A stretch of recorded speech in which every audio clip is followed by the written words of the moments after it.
Hello सांग मैंने पटना बाबू life style blog आपण मान स्वागत। चलतु देखा आज वेंकटेश्वर मंदिर किपर भाई पूजा अर्चना हो कार्तिक मास विषय कौन सब कहूँ सब देखा आपण भी देखूँ। जब भिडियो भल लगे तेज लाइक सब्सक्राइब करने को जमार भूलु। जय गोविंदा।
కార్తీక మహోత్సవ స్నానం ఈ స్నాన మహోత్సవాన్ని తీసుకొని సిద్ధపడాలని ఆ తల్లి ఉత్తేజం చేస్తుంది.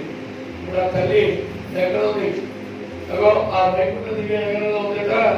అమ్మ భగవంతుని యొక్క దివ్యమైనటువంటి అనుగ్రహం చేత అక్కడ ఉండేటువంటి కొత్త స్వామి స్వరూపంలోని భగవంతుని ఉపాసన చేస్తూ పెరియ పెరుమాళ్ పెద్దవాడని చెప్పారు కనుక అందరికన్నా కూడా అత్యంత ఆ రంగనాథ స్వామిని చేసుకొని మనం చేరుకోవాలని చెప్పి ఆవిడ కోరుకొని ఆయన తాలూకా మెడలో మాలికగా భాషిస్తూ ఉంది.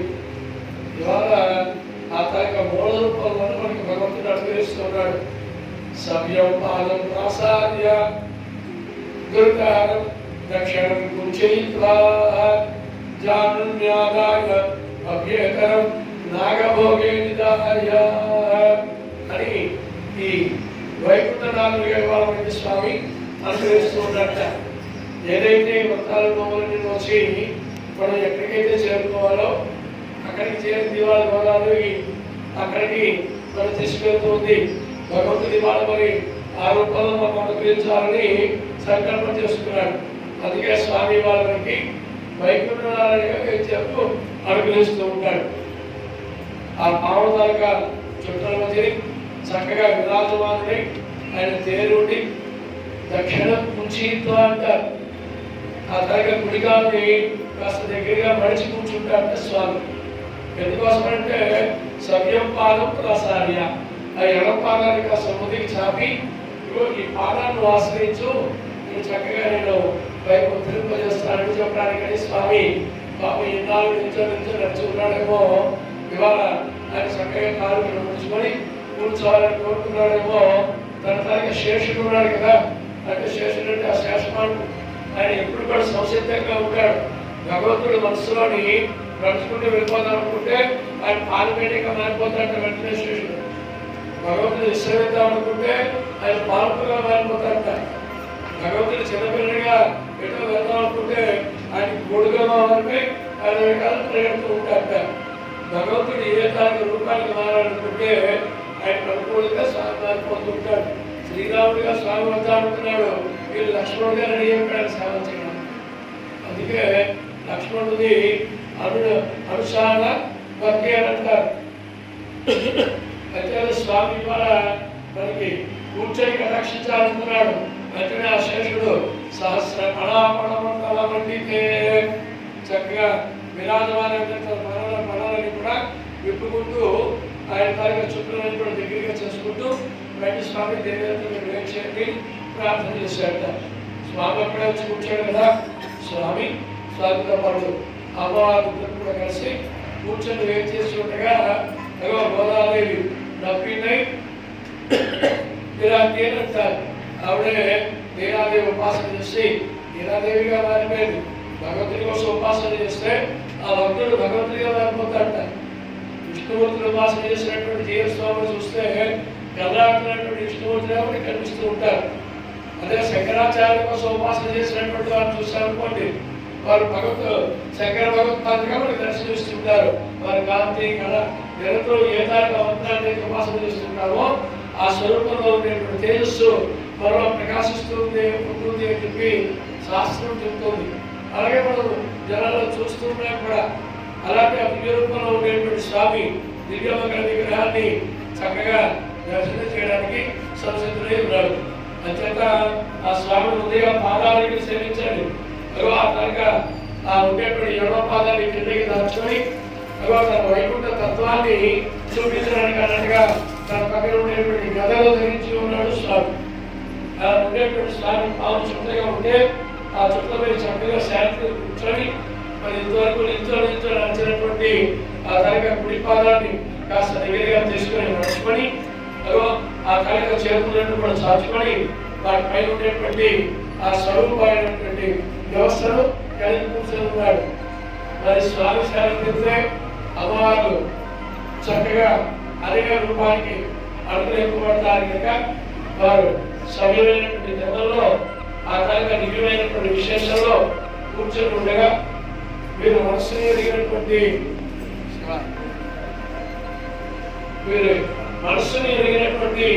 అదిగో ఆ కనుక శేషుడు వెంటనే వారి కోసం తిప్పి పడగలు పూర్తిగా విప్పాలి. స్వామి ఎటువంటి ఇబ్బంది కలగకుండా చక్కనైనటువంటి క్రమంలో దివ్యమైనటువంటి దర్శనాన్ని ప్రకాశిస్తున్నాడు. అలాంటి ఆ దివ్యమైన విగ్రహాన్ని మనం ఇవాళ సేవించుకుంటూ వైకుంఠ నాథుడు వైకుంఠ నారాయణుడిగా మనం అనుగ్రహించినటువంటి స్వామి కనుక సేవలు చేస్తూ ఉన్నాం. నన్ను ఆశ్రయిస్తే చాలు అని ఇవాళ పాదాన్ని మనకు కటాక్షించినటువంటి స్వామి ఆ దివ్యమైనటువంటి ఆ శేష విశేషమైనటువంటి నాడుకుని చక్కగా సేవ తీరు కూర్చున్నాడు. ఎడపాలను చూడండి, ఎదురుగా చూడాలంటే కుడిపాలను కాస్త నడుచుకొని కూర్చున్నాడు. దివ్యమైనటువంటి నెలలో సకలంగా తనకు ఆనందుంటారేమో అని వాటిని కాస్త పైకెత్తి దగ్గరగా ధరించి కూర్చొని ఉన్నాడు ఆ స్వామి విరాజమానుడు. అలాంటి దివ్యమైనటువంటి సేవిస్తూ ఉండేటువంటి నీలాస్వరంలో గోదాదేవి చక్కగా ఆ దివ్యలో కనుక వేయించేస్తుంది. అలాగే మనకు కూడా ఆ పాదాన్ని ఆశ్రయించి అక్కడ చేరేటువంటి ప్రయత్నం చేయాలి. ప్రకృతి మండలం అంతా కూడా వెనకాల భాషిస్తూ ఉంటుంది. ప్రకృతి మండలంలోంచి విశేషంగా బాహ్యాన్ని వచ్చినటువంటి ఆ స్వామి దివ్యమైనటువంటి కైంకర్యాలను అనుగ్రహిస్తున్నాడు. అమ్మవారు చక్కగా శాంతి స్వామిని భవ్యపాసంలో చేరి కొలుపుతూ ఉన్నారు అని అంటారు. కొలుపుతూ నడవలో గొప్పలారా అని అన్నమాచార్యులు చెప్తూ ఉంటారు. స్వామి విరాజమానుడై వేచేస్తుంటే మరి అమ్మవారికి ఉన్నటువంటి ఆనందం కలిగి ఉంటుంది కనుక అలాగే వారితో పాటు వేచేస్తుండేటువంటి స్వామి దివ్యమైనటువంటి విగ్రహాన్ని సేవించుకున్నాం. మరి స్వామికి కాస్త దృష్టి దోష మనుగ్యమే భగవంతుని యొక్క దివ్యమంగళ విగ్రహాన్ని చూడడానికి వచ్చినటువంటి భక్తుడికి సన్మానం జరుగుతున్న భగవంతుడు వస్తే భగవంతుడికి ఆపద కలుగుతుందేమో భక్తులు పెరుగుతున్నంత దాన్నే పల్లాంటారు. దివ్యమైనటువంటి ఈ వైష్ణవ సంప్రదాయంలో కర్ణాల వరకు చదువు సంఖ్య లేదు.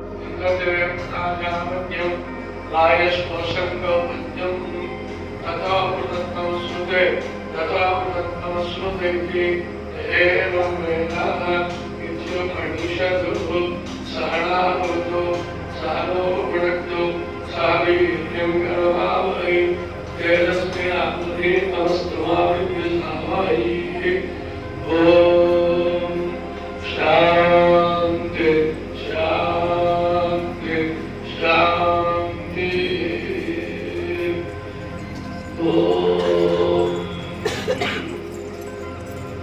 దయాపాత్రం దివ్యాగ్రాహ్యం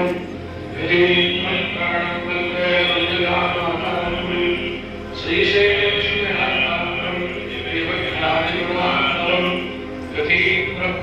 వందే